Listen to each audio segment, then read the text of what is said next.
two people who are here to present reports or to speak in the public forum. I'd like to open today's meeting of the Cromwell Community Board. In terms of apologies, you'll see our table looks reasonably empty, but we do have, and I'm sure they're just about in again, we do have 3 members joining us remotely, 2 of whom are COVID positive and the other one has a bit of a cold. So they've kindly joined us via Microsoft Teams, and a couple of them are feeling quite unwell, so may not make it through the whole meeting. So we're hoping we get through the whole meeting with them still being able to be with us and helping us with the decision making today. So, to start us off today, we have a public forum, and today's public forum is the Cromwell Industries Promotion Group. So we've got Marion here.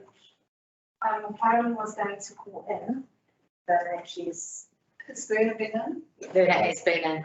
He has texted me, however, to say that he's feeling quite unwell and may not manage the whole meeting. So I think Carolyn was just going to sit. Yes. Okay. I'm not sure if they're quite in yet.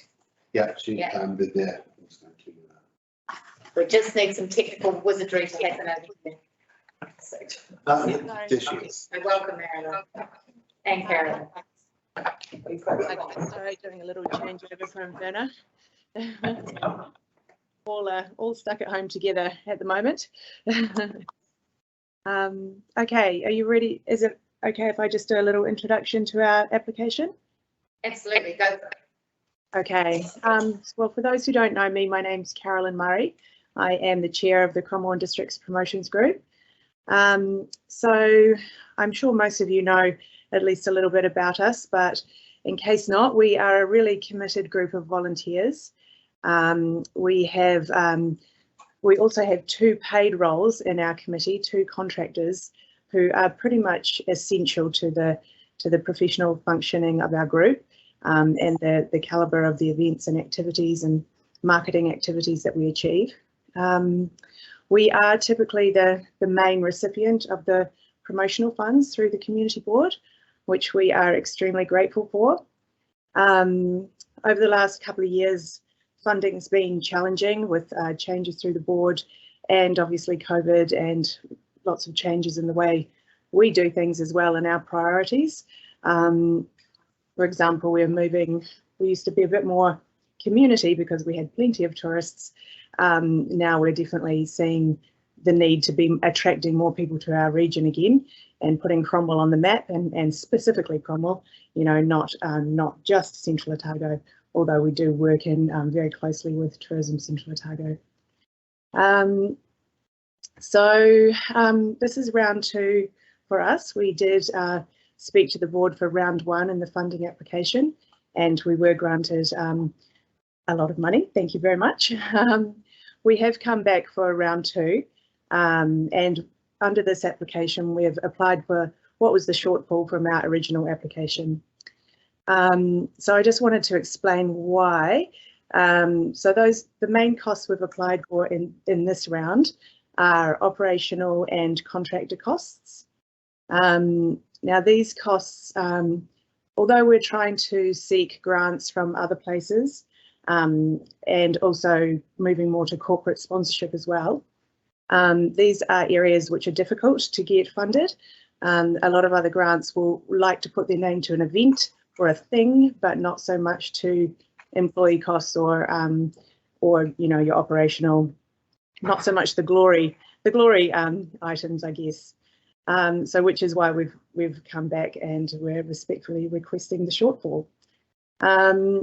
You will see in the application that most of the work that happens at this time of year is done by the contractors, and it's mainly in preparation for our events that are held in the second half of the year. So there is still a lot of activity, and the main one is really preparation for Light Up Winter. So although that happens in July, all of the grunt work happens in this period now. And Light Up Winter this year is going to be huge. we were lucky to receive funds from the Southern Lakes Event Fund. So that's enabling us to install an ice skating rink for a week-long event and go bigger and better than before. So we're really excited about this, and this will allow us to attract more out-of-region visitors. We plan it for the school holidays intentionally so that this can be an attraction that will bring people to Cromwell, increase, accommodation nights and spend in our town. So that's it really. I just wanted to introduce our application. If you have any questions, fire through to me, or I believe Marion is in attendance as well. Any questions for Marion or Carolyn? I'd just like to acknowledge that this is a very hard working group of people who put on events that have become really important in the Cromwell events calendar, and unfortunately haven't been able to run all of their events in the last couple of years due to COVID and weather. I'm thinking Spring Market a couple of years ago, but certainly events that have become much loved for our community. So thank you so much for your time today, and of course we'll be considering your application later in our meeting. Neil, what's your question? Oh, thank you. Thanks, Carolyn. Did I see something recently about a position that you've got that's actually quite clearly a volunteer position and not paid? So you said about you've got your big expenditure of your two main positions, but there's quite a bit of other, quite a number of other tasks that are done by volunteer type people, and some of them would be bordering on needing to be paid but don't get paid. Is that correct? Yes, you're quite right, Neil. Yeah, it's a pretty hard-working committee, and the chair role and the secretary role is unpaid. The treasurer receives a nominal amount, a set amount each, about $500 each month, but that can be sometimes a lot of work. And then the roles which are, about 15 to 20 hours a week are the marketing and the communications role, which is the role that Marion's occupying, and also the community relationships manager role, which Kelly Cruikshank-Giles is in at the moment, and that one does all the event planning as well. So yeah, that's right. We're mainly volunteer, but these two roles are really critical for moving and driving things forward. Thank you. Not to mention the chair gets a lot of money too, eh? Totally, rolling in it. Any further questions or comments that members wish to make? I'd just like to make a comment. I'm the liaison appointed from the community board to this group, and I'd just like to reiterate the comments that Neil has made. They are a very hard-working group. They're a pleasure to work with, and they do a hell of a lot of good work for the community in organising these events. Excellent. Thank you for your time today, ladies. That takes us to the confirmation of minutes.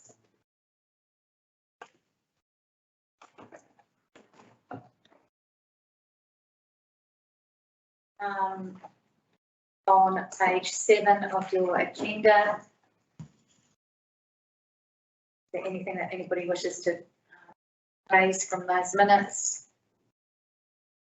I could be being picky, Madam Chair, but I see that Mr. Buchanan moved the apologies that included himself and Mr. Murray, so I think there might be a bit of a misprint there.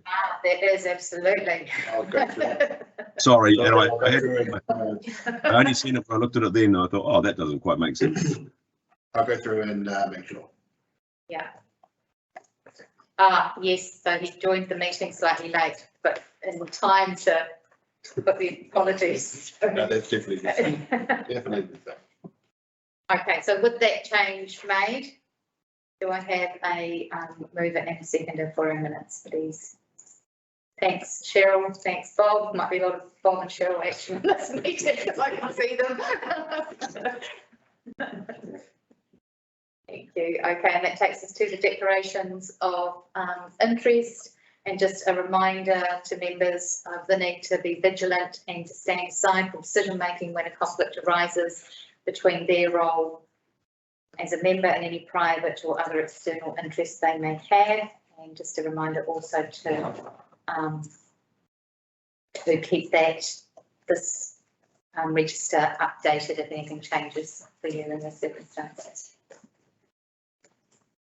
Okay, and then that takes us to our reports, the first of which is on page 17 of your agenda, which is the Cromwell District Promotion Group report back, which is a report for our information and shows the ways that they have spent the grant money that they've received.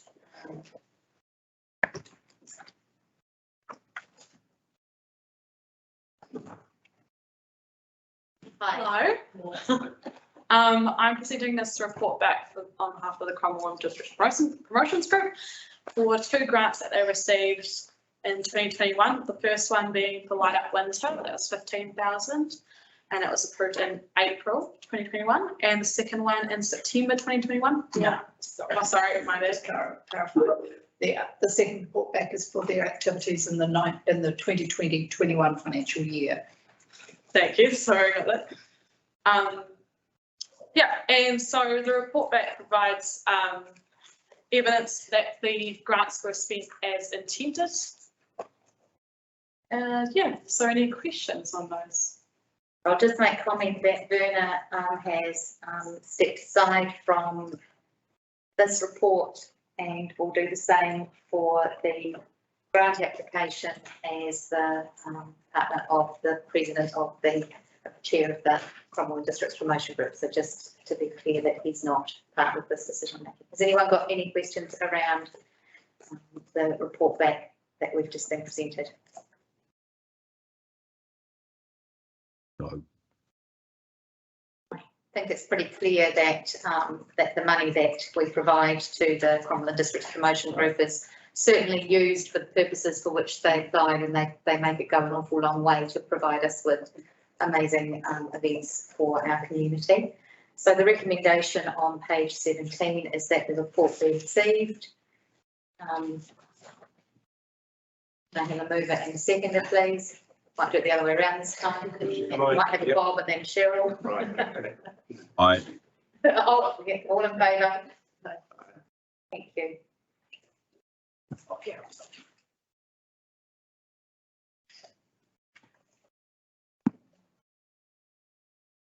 And that takes us to page 99 of your agenda, which is the item 22.3.3, the March 2022 promotions grant applications. And welcome Ali and Rebecca. Rebecca's going to cover off some of what's happened in the terms of what's happening with the process, and then I'll talk about the grant specifically. Perfect. Thank you. Over to you, Rebecca. So thank you. I just thought I'd come to, even though we haven't had any applications this round for community grants, I thought it would be useful to come and just give a brief overview of the process changes that we've gone through, and to seek any feedback that you might have if there's further improvements that could be made. So since you last considered grants, there was another review of the grants policy, and we've implemented that through the process. And that was to ensure that the grants policy met the needs of both the people distributing funds, the boards and council, as well as the community for whom the grants are for.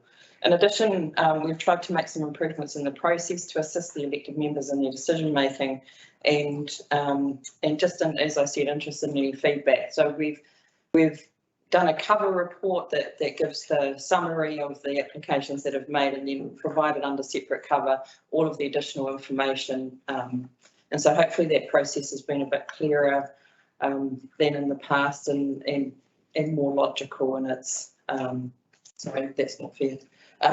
but I'm not implying that it wasn't logical in the past, but it's common practice around the country that all of that information is not part of the agenda as such, but it's provided with you so that you can dig down into the detail if you wish to, with those staff assessments to support it. And then and staff come to the meeting to provide any further information that's required.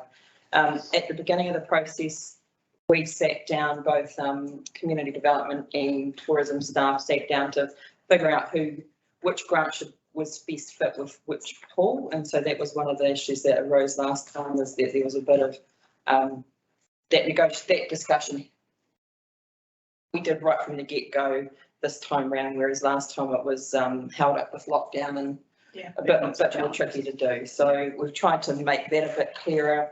And just also to note that this is the second round in the 21-22 grants round rather than money for the new financial year. And so, and then Ellie will talk about the details of the applications themselves, but I'm here to help with any process questions.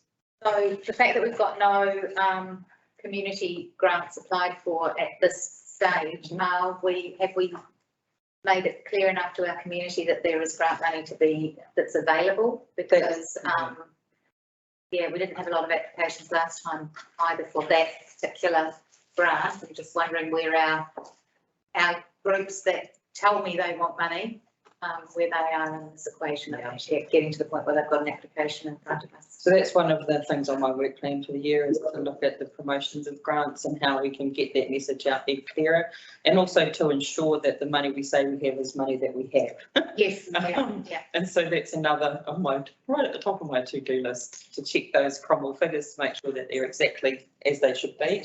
And then for that next round, which they'll be closing on the 31st of July. So it's a bit squashed up this year because of the election, because decisions will have to be made in that September round of community board meetings prior to the election. So yeah, we want to get closing date on the 31st of July, and we want people who should be applying to know that that's available to them.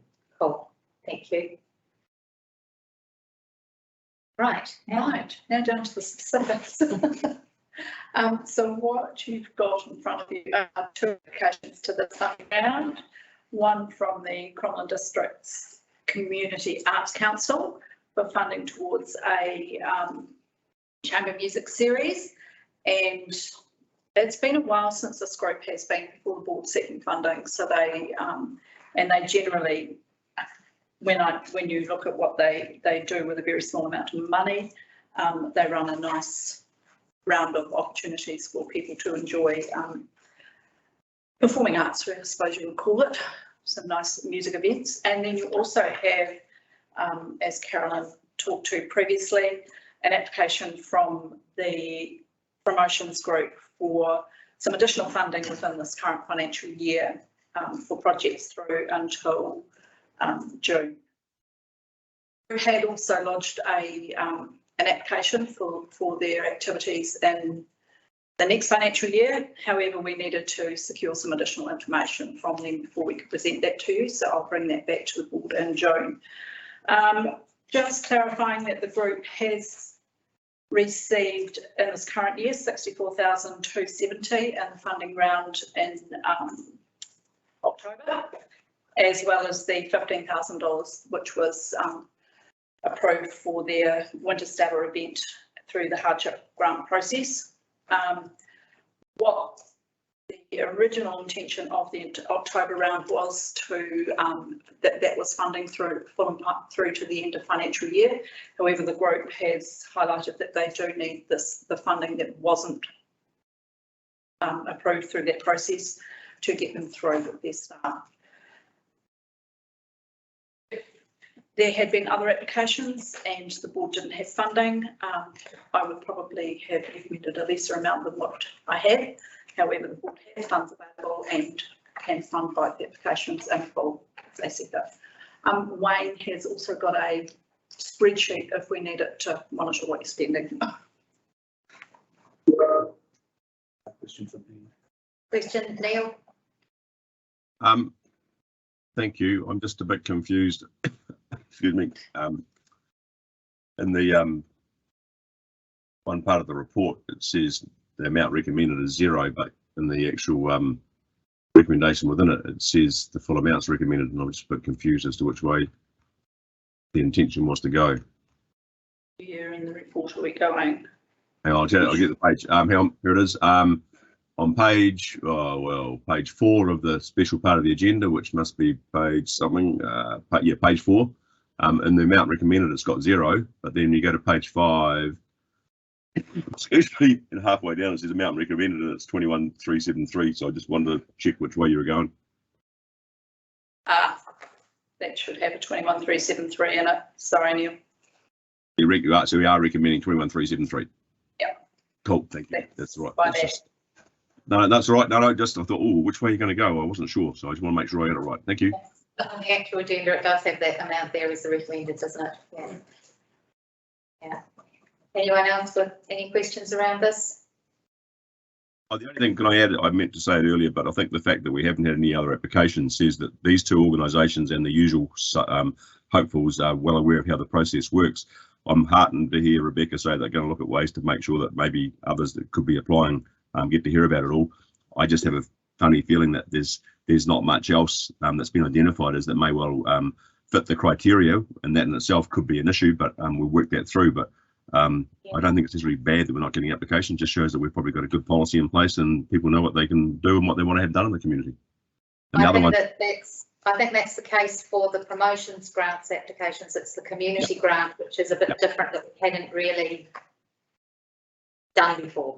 That was sort of a new addition. I'm just wondering if people don't realise that it's slightly different to the promotions group one. Of other organisations that are well funded through some very good leasing and licensing policies we've got in place.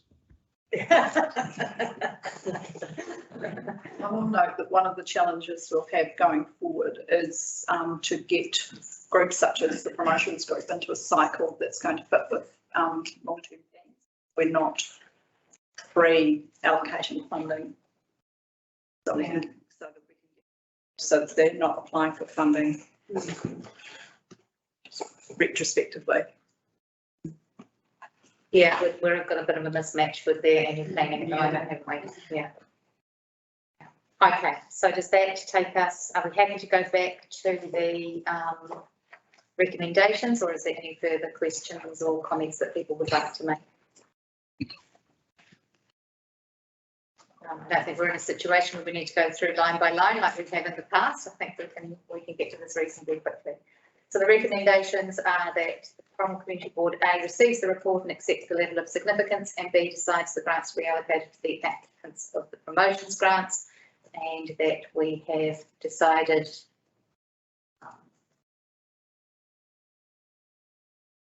do we need to add in there that we've the decision that we will fund to the full amounts that were applied for? You want to word that for me so it makes bigger sense than what I said? Thanks, mate. It's something you prepared earlier. Yes. Yes. We've got a table. So B is allocates the grants as follows. So it's the Cromwell and District Promotions Group for contractors, advertising and operating costs, and that's 23,373. 21 and 373. Oh, I beg pardon, 21. Oh, almost getting $2,000 extra dollars. 21,373. And Cromwell and District's Community Arts Trust for advertising, promotions, and sound and light for 4 chamber music concerts during 2022, and that is 2,240. That's great. Thank you. Do I have a mover and a seconder? There might be a disembodied voice behind the screen that moves and seconds it. You never know. I'll move it. Thanks, Cheryl. Well, Thanks, Bob. I was trying to turn my microphone back on. Sorry. Thank you, ladies.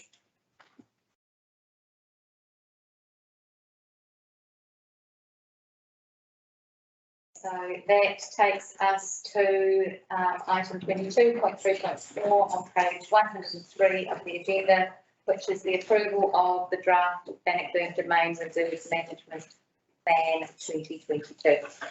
So welcome, Gordy and Becky. Hi. So I believe last year the board agreed to review the Bannockburn Domain Reserve Management Plan. The previous plan was done 22 years ago. So this plan is really just a more modern plan, bringing it in line with a typical reserve management plan. There's a lot more policies in it, and this doesn't necessarily mean that all these activities will happen on the domain, but it's future proofing and allowing for the possibility for them to happen, so that if somebody does want to do anything that's in the plan, then we on an operational level know that you're happy with that. But at this stage, it's just the draft.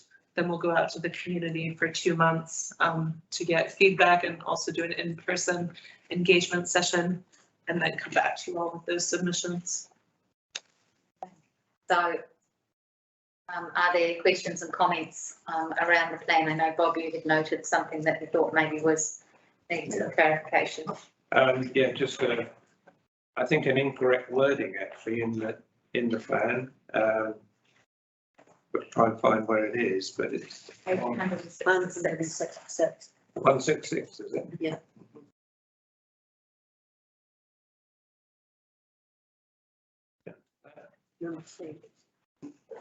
Yeah. Policy number 2 on page 166, it says, warning signs shall be erected on site where the domain as per the relevant legislation. I think that's probably a mistake, and we understand that it should say warning signs shall be erected on site within the domain.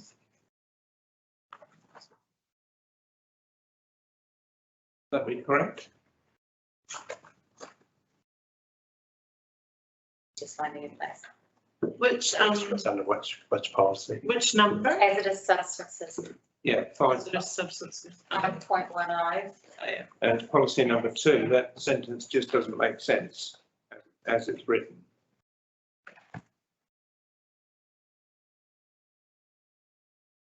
Oh, 5.1.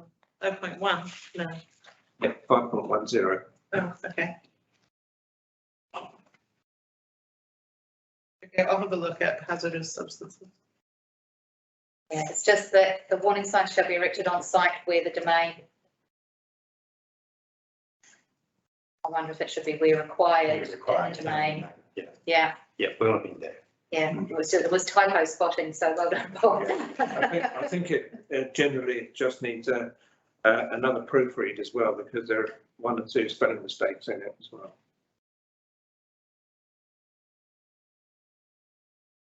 Other members, I'm sure that there are other questions and comments that people want to raise.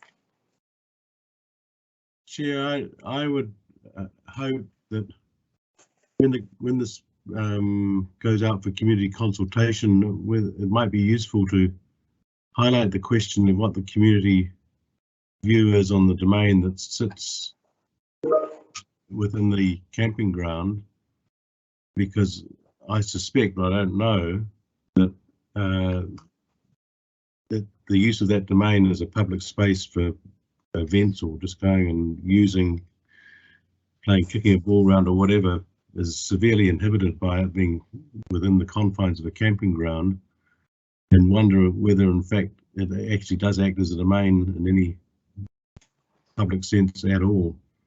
And I'd be interested whether in the consultation whether questions could be asked to find out what the community, to find out is it being used and what does the community think about it, because the risk is that you fall between 2 stools. You've got a camping ground that has probably assumed more importance since the closure of the camping ground within Cromwell, and a camping ground that is probably not being used to full potential, and you might just be falling between 2 stools, trying to do 2 contradictory things by having a domain sitting with a camping ground.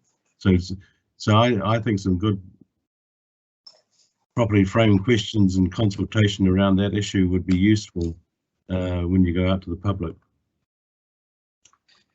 Yeah, the plan was definitely to approach it as what do people want for the future of the domain. So to keep it broad, recognizing that camping is taking place on the domain.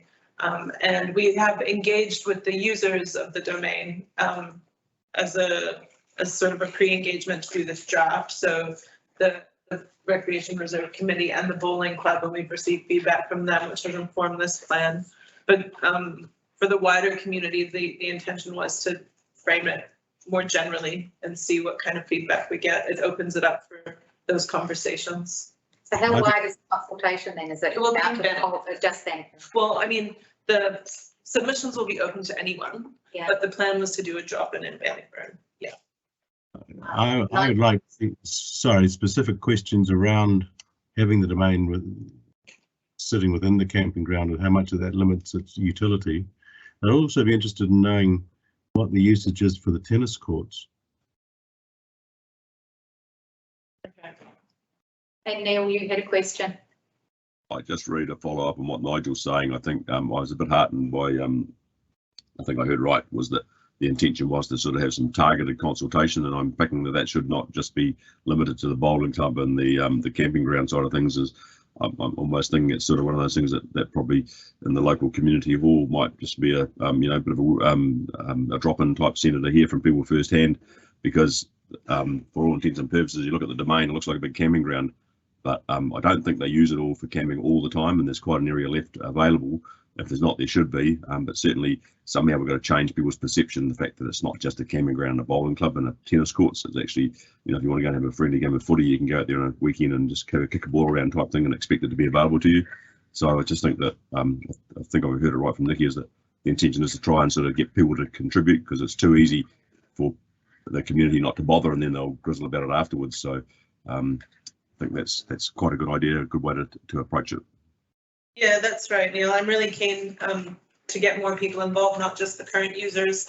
And the committee also recognizes that there's a big part of the domain that's available, and they're keen. They appreciate that that's the only public open space in Bannockburn. They're keen to keep it that way and to look at different ways that it can be used. And so that's why we've provided for that in the new reserve management plan, for those different possibilities, because that is a conversation that's been had, and people might not even realize that those things are possible if they're not in the plan.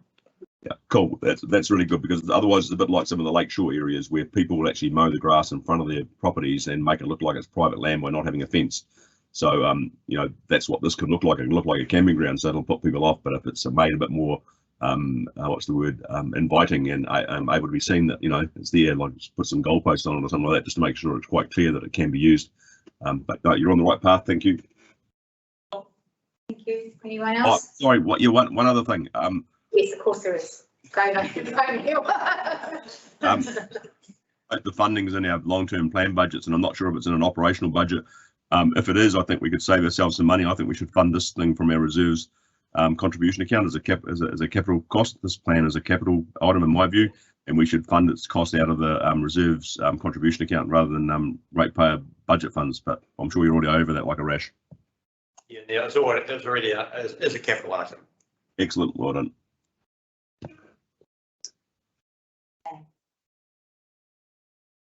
I'm happy to move the recommendations, Madam Chair, if there's no one else. That would be lovely, thank you. So the recommendations are that the Cromwell Commnity Board A receives the report and accepts the level of significance. B agrees to approve the draft Bannockburn Domain Reserve Management Plan 2022 and notify the plan for public submission, and agree that the Cromwell Commnity Board hears submissions received on the draft plan. And that has been moved by Neil. Do I have a seconder? Second, Nigel. Thanks, Nigel, and all in favour? Aye. Thank you. Thank you, Nikki and Gordis. And that takes us to items 22.3.5 on page 178 of your agenda, which is the 2022-2023 budget and fees and charges schedule. Welcome, Deanne. Thank you and good afternoon, everyone. I'm hoping that I've got Ian and Kim listening in, but I believe it should be reasonably straightforward. So I'll take the paper as read. This is a reflection and update since we came and saw you in February around our proposed annual plan and fees and charges schedule. The annual plan, the budget is sitting at 4.1% for the average rates for the Cromwell community or for the Cromwell ward, excluding district-wide type costs. When we came a year in February, it was sitting around 2.4. What we've since done is then gone and reviewed all the changes that happen during the year as a result of forecast carry forwards and how that impacts on your reserves, and adjusted them up. And so the community board is sitting at 4.1, which would probably be one of our lower average ward increases at the moment. Happy to take and charges themselves haven't changed since we presented to you, and they were very minimal this year, which is typical of a fees and charges round in between long-term claims. Any questions, comments, thoughts?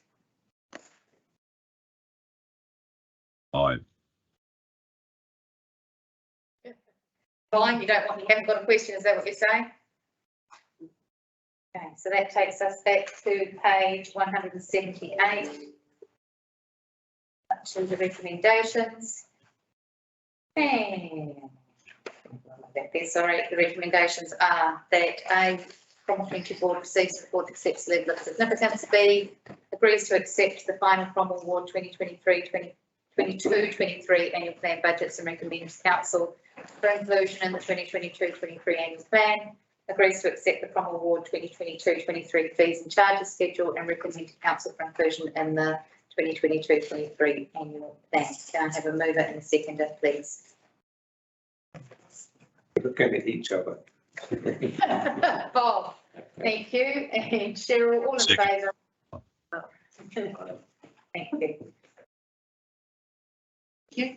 Thank you very much. And then our next item is item 22.3.6 on page 202 of your agenda, which is the road name approval for the William Tree development.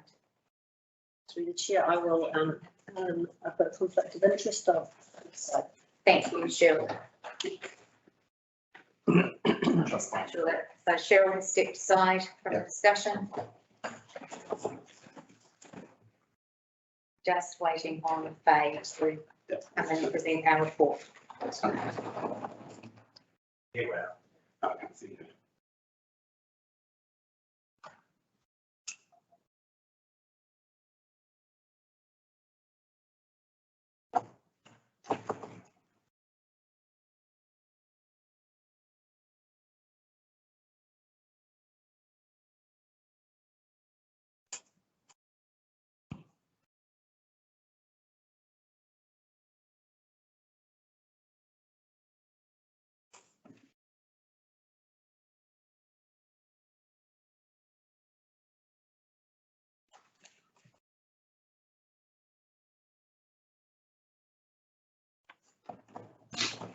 Us to move to the members' reports, the chair's report, the members' reports. Yeah, that's a good idea. Right.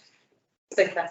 So we will move away from that report, come back to it once we have done. Obviously, we haven't got a mayor's report today. Is he out of isolation yet, or is he just on leave now? So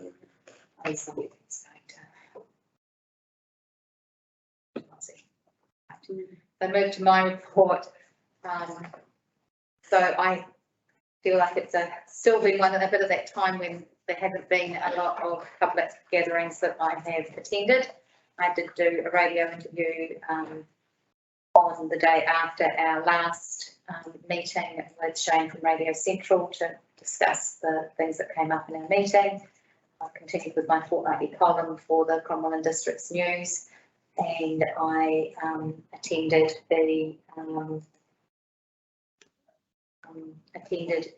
Anzac service at the Cenotaph in Cromwell on behalf of the Community Board, and of course Neil attended the Bannockburn service, not the Bannockburn service, sorry Neil, brain fog going on, attended the cemetery on our behalf, and back went to Terrace. But Bob was also in attendance, and Cromwell, which was great to see. Community board members there. As usual, it was an excellently organised event by Cromwell RSA and well received by our community. So, than that, I have managed to get out and about, but it's not been in the Cromwell community. I managed to hop the ditch and go and visit my children in Australia, which was great. Right. So that I move my report. I have seconder. Thank you, Cheryl. All in favour? I'm going to start with the people in the room for the members' reports, please. So, Cheryl. Okie dokie. On the 30th of March, we had a pre-agenda meeting. And there was a discussion about the fluoridation, or the addition of fluoridation. This is the dates, well, no dates yet to be mandated as yet. However, it's been said that we're going to need about 250 paid for each site to be able to provide for this fluoridation.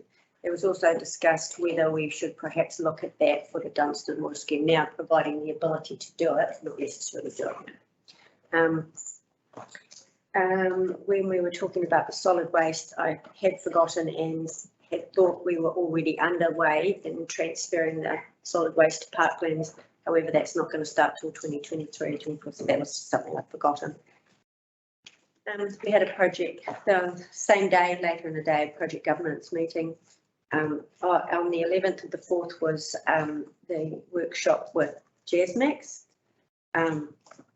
So we had an update so far.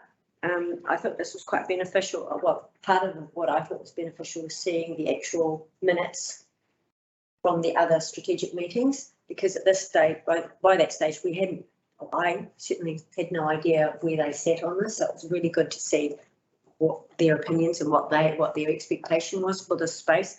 I do not think at this stage that we're all on the same page. So that's just something.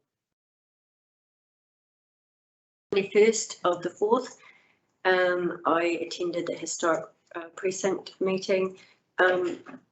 They have just received their insurance bill for $43,293, which they pay up front.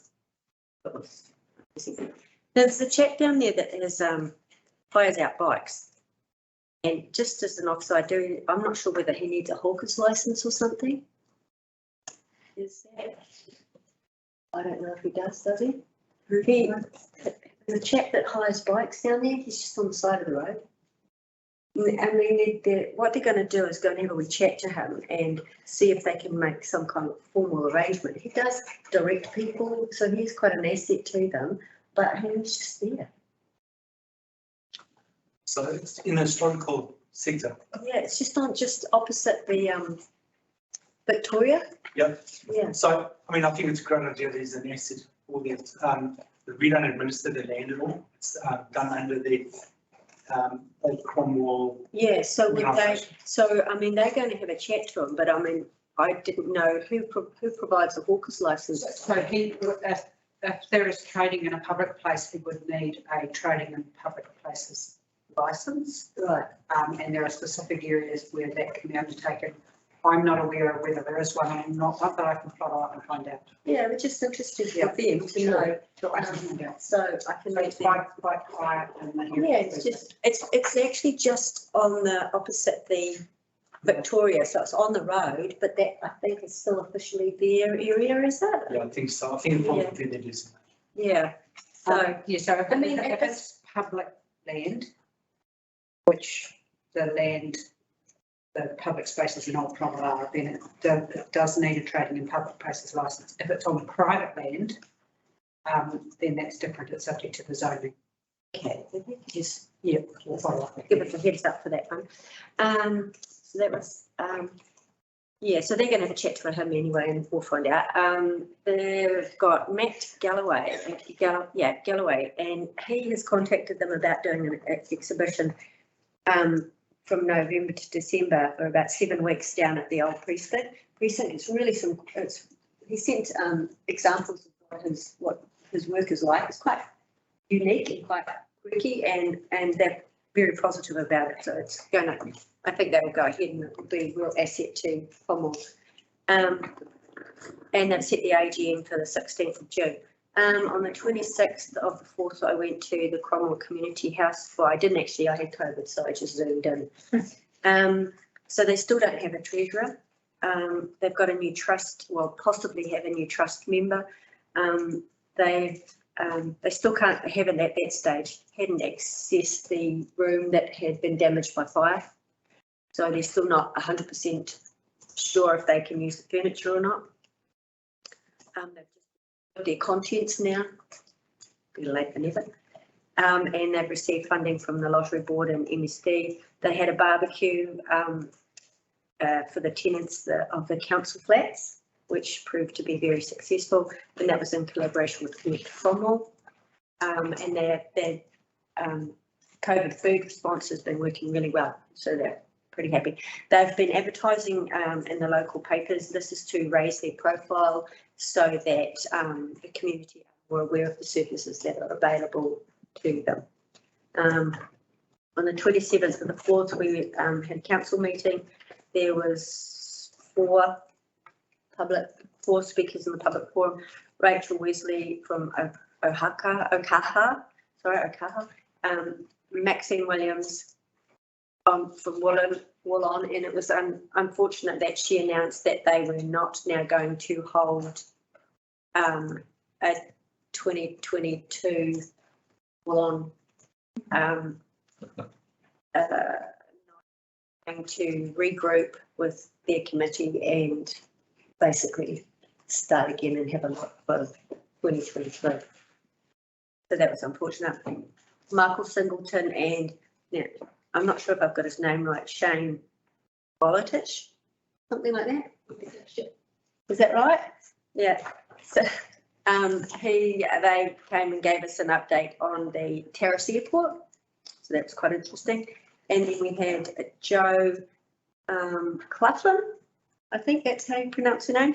She came and spoke to us about Chinese Week, which they would still be looking for sponsorship from council for that Chinese Language Week, which is held in September.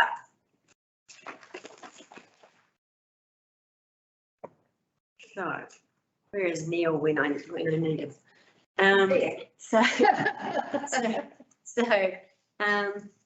You're doing fine. You don't need me. Yeah, I should just leave this for you to finish off. So what else did we have? We had, I'll just go to the good stuff. And then Neil and Nigel can cover off the rest. So Easter Sunday trading, I'm going to go for the easy stuff. Easter Sunday trading remains as is. We had a report on the engagement of the proposal for Central Otago Affordable House Trust. Now this will be go out to the public and they will submit the 3 questions that they will be asked whether they actually have an appetite for affordable housing and so that will go out shortly to the general public. And that will be interesting to see results of. We also had, there was quite a debate on whether we would formalise a relationship with Okaha. So that basically it means we've used them in the past for more as a resource with regard to our Māori history, if you like. So this would just formalise the relationship and they would receive $70,000 to have that and we would utilise their resources. So I think I've spoken enough. Yeah. I'll leave the rest to the others. Thanks, Cheryl. Bob. Not a great deal to report. As you said, there's not very many sort of public events going on. On the 12th of April, I attended, in my role as liaison, the Cromwell District Promotion Group monthly meeting, which was basically just a further planning meeting for mainly for the Light Up Winter event, which is coming up in July, as we know. I took the opportunity to chase up the additional information that was discussed earlier in the meeting for the funding process. On the 25th of April, Anzac Day, I attended the Anzac Day service at the Senator, where Anna laid a wreath on that day. And on the 4th of May, which was last Wednesday, I attended the Cromwell Business Group breakfast meeting. The main speaker, who unfortunately his name I can't remember, but his first name was Chris, gave a very interesting talk on doing business with Australia to an audience of around 30 business owners from Cromwell. And that's my report. Thank you, Bob. Neil. Thank you, Madam Chair. So the 30th of March, we had our project governance group, which is a group that Nigel and I are both part of. I think Cheryl is too, actually, sorry. Catching up on the major projects, particularly in the Three Waters space. We do a pre-agenda meeting for the council for planning and environment. We did that on the 1st of April. Cheryl mentioned the JASMAX meeting on the 11th of April, which I found very useful. It's good to hear firsthand where things are going. The 12th of April had a hearings panel meeting, and there was only the one item on that, which was in relation to a subdivision of part of Freeway Orchard into 2 lots. And one lot will stay as a orchard for a while, and the other lot's going to be owned by the CHP developments, and you can expect to see a resource consent application or plan change or something happening to turn that into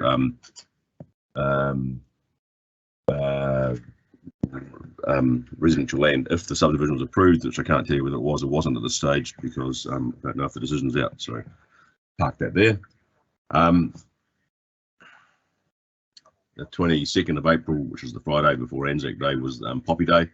The RSA manned a number of stores around the town and went through various businesses. I spent a couple of hours outside Paper Plus. Just got to acknowledge how generous people are in this community. The money that was going into that bin, poppies or no poppies, there was some big notes going in there. So we're a pretty generous community when it comes to that. And then, as Madam Chair pointed out, I started out with the 7 o'clock service in Hawea, then come to the Cromwell Cemetery for 9 o'clock, and then the Cromwell one at 10. It was a really moving and really enjoyable day. So I was privileged to be part of it all. The 29th of April, I had a local advisory committee meeting for Fire and Emergency New Zealand as one of the committee members on that. Nothing of any significance coming out of that. A lot of work being done by parts of our advisory committee to understand some of our communities where we have some diversity that we don't necessarily see in Central, but certainly in places like Oamaru, where there's a large island community, clearly Dunedin, where there's a large student community, working at those sort of things. So that's something that just keeps on giving.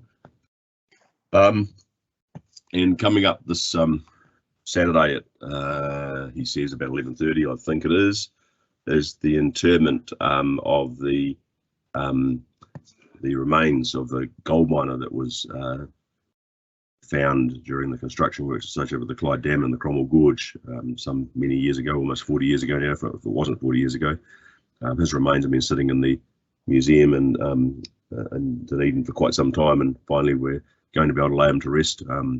Council have been very helpful, and I've been involved from my Contractor energy point of view, but it's a pretty cool community thing. So the funeral notice has been in the paper. The community is invited. I think the coffin is going to be drawn in a horse-drawn carriage arrangement, I think, coming through Old Cromwell, heading for the cemetery. So it's going to be quite a special day. And as luck would have it, I'm not going to be able to go. But maybe someone might be filming it, or I can send a drone over the top and have a look and see what's happening. And a big ups to Gordy and Judith for finding an appropriate plot in an appropriate part of the cemetery to reflect the age of this gold miner. So the other one I missed was the the council meeting on the 27th of April. And I think I can safely say that apart from some normal easements and stuff that we always do, some road stopping, ratifying the Vincent Community Board decision about the Alexandra Rugby Club's power account, also approved and adopted the Central Otago Destination Management Plan. We agreed to provide some extra funding to the Otago Museum annual plan, 3% increase. And coming up pretty soon, the council will be following up on the community engagement on the Central Otago affordable housing issue, and that was signed off by council as to that questionnaire. And so watch this space. Has implications obviously for the board and the land that we hold. And also we did a rent review, well, we didn't have to do a review because it's already in a policy for the elderly person housing units. And the other thing is Dylan Rushbrook was appointed as the local civil defence controller to replace David Campbell, who's moved on. Otherwise, that's about it. Oh, by the way, if you're going to stand for local government elections, your name will be in the voting papers on random order. That's my report. Thank you, Madam Chair. Sorry, Madam Chair, I didn't hear that. What? He said that if you are standing again for local government, that your name will appear on the election papers in random order. So it won't be in alphabetical order. Right.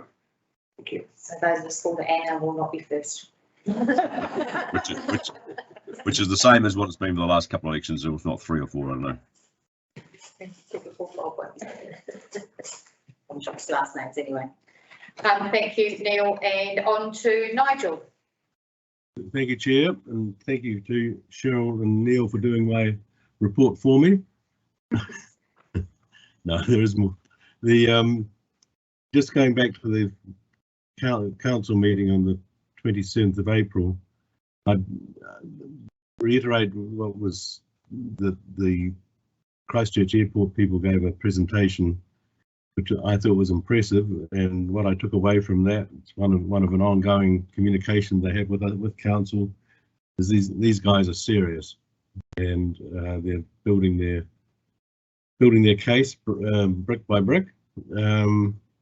On fluoridation, you can take it that fluoridation is coming to local to towns, I think, above the size of 500 people. It's not a question of if it's going to come, it's a question of when, which is, in my view, a refreshing change from the dissension and argument of previous years. Elderly persons housing, I thought was a very good, is operating with virtually 100% occupation. All the 96 units within the Central Otago district have been upgraded, double glazing, central heating, and that's an ongoing process of upgrades, and there's a waiting list for people to get into those units. The only other thing I'd mention is at the end of the council meeting we had a museum investment workshop which made some substantive progress in my view, and is a work in progress. That's all I have. Thank you. Thank you, Nigel. And Verna.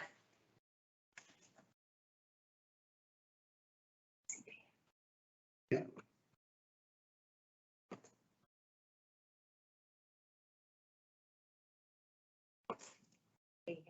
Trying to get some more mates.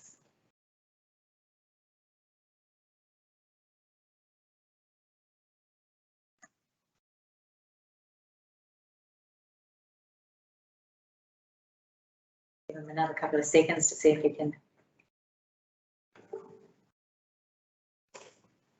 Okay, we might need to move on from that. We may be able to come back to Rick if he's got things he really wants to tell us about after we go to our next report. So he's having a wee lie down because he's a bit feverish. So we'll take that as a Verna's Letter meeting at the moment, please. So can I have a mover and a seconder for the members' reports, please? Thank you, Cheryl. Awesome, Bob. All in favour? Aye. Okay, so that takes us back to item 22.3.6, which is the road name approval report for the Willing Tree development. Just a reminder that Cheryl is stepping aside from this discussion and decision making, and I welcome Faith. Would you want me to say it? You're okay, what do you want me to, yeah? We get those. Well, that's all your cameras. Thank you.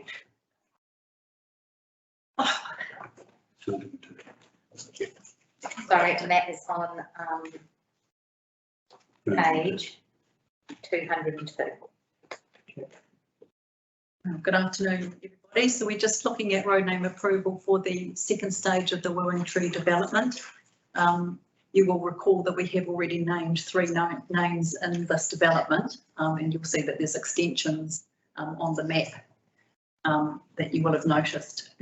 So these, the names that have been put forward in your report, 10 road names, a couple a little unusual, which I'm sure we're having a discussion about, but they've been put forward as a recommendation, so discussion will be welcome. So open that up for discussion from our members. Does anybody have any questions or comments for Faith?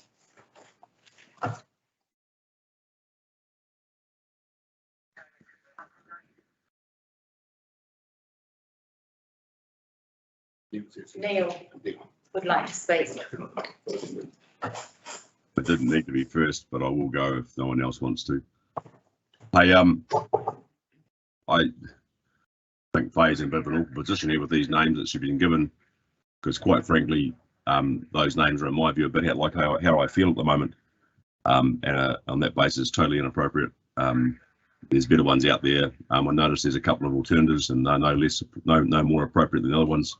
I think we've done quite a good job of the first 3 we picked up when we did Blondie, Vintage and Magnum, wasn't it, I think? But yeah, the ones that are given there, I just find don't connect to that area at all. They seem to be all focused on the developer, and there's no reflection on the names that are on our list or on the Okaha list as well.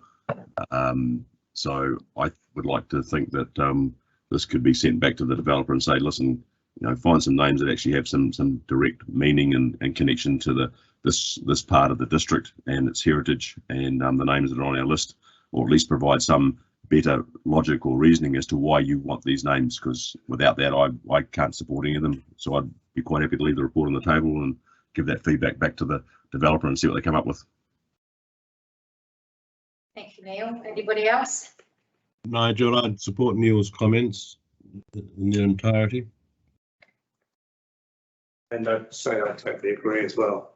I think that that to note is that the first 3 names that we've given have allowed in the previous approval with Blondie Drive, Magnum Drive and Vintage Street, have given that nod to the vineyard and the fact that there were vines there and that there's still going to be that winery in place, and that looking at naming the rest of the development, it probably would be advisable to be looking at names that fit for our whole region, having already made that nod to the actual Willing Tree. We know that Blondie is very much their signature wine, which is why that made sense to us. And of course, Magnum and Vintage fit for winemaking all round.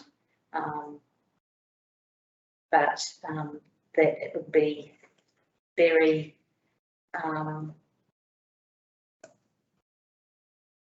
I think we would be remiss in going completely with names of wines from the Willing Tree for those names, and I completely agree with Neil that we would like to see some different options provided by the developer that are more about from that list, or looking at Cromwell's history rather than just the history of the developer.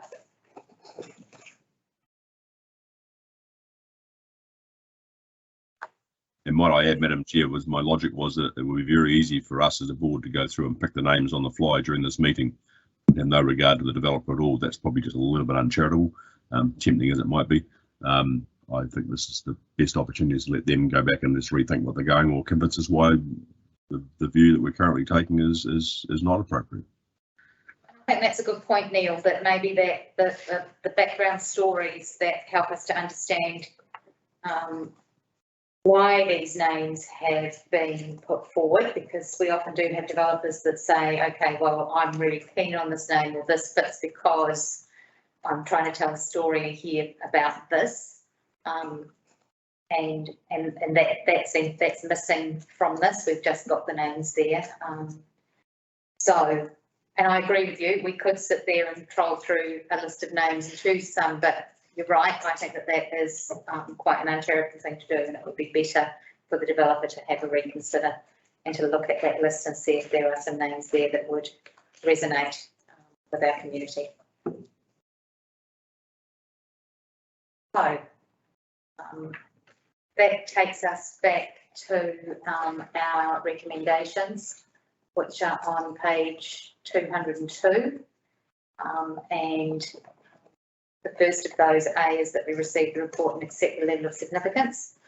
But we will be changing B to reflect that we are leaving this decision to lie on the table and asking staff to go back to the developer to get them to consider names that are found on Cromwell area road names options for our Māori names associated with the Central Otago region list. Take that back to me when you've got it sorted, that'd be a great way. I'm not sure if this is too strong, so agrees to leave the item to lie on the table until the developer is able to choose more appropriate road names from the Cromwell or Okaha road name list. Is that too blunt? Yeah, I think you got to give it or provide more background information as to the reasons for the chosen names, just so that it's not a done deal. Because I could have my mind changed.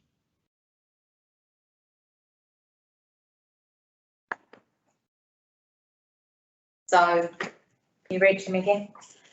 Agrees to leave the item to lie on the table until the developer is able to choose more appropriate. To give the developer the opportunity to choose more appropriate names. Something to do with reflecting the history, perhaps. Reflecting the history of Cromwell. Region. Or the region. I think probably Cromwell, dare I say, the Cromwell area, or basin, the Cromwell basin. Don't really want something from the Maniapoto.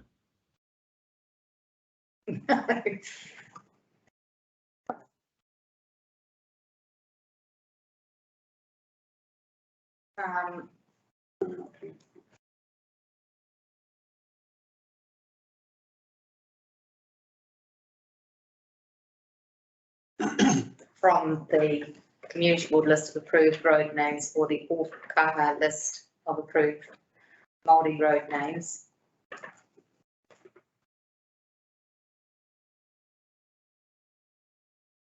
Quite a case for their current choices. A case for answer.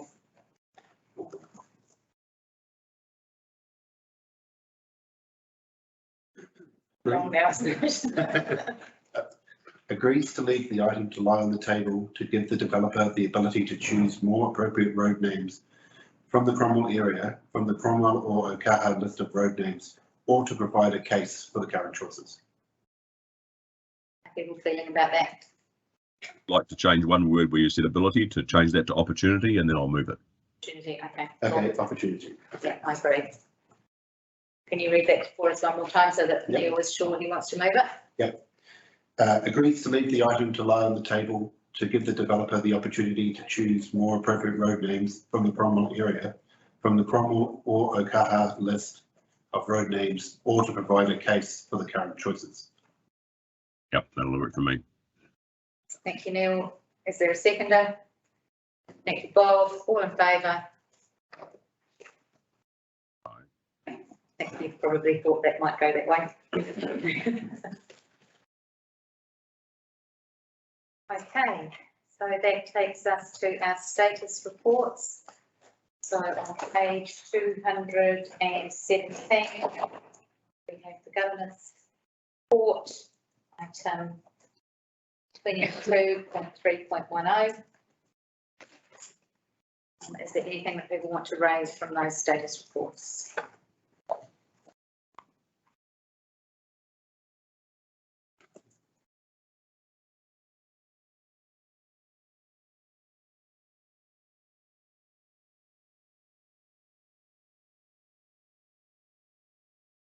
Not, then we go back to page 217 to the recommendations.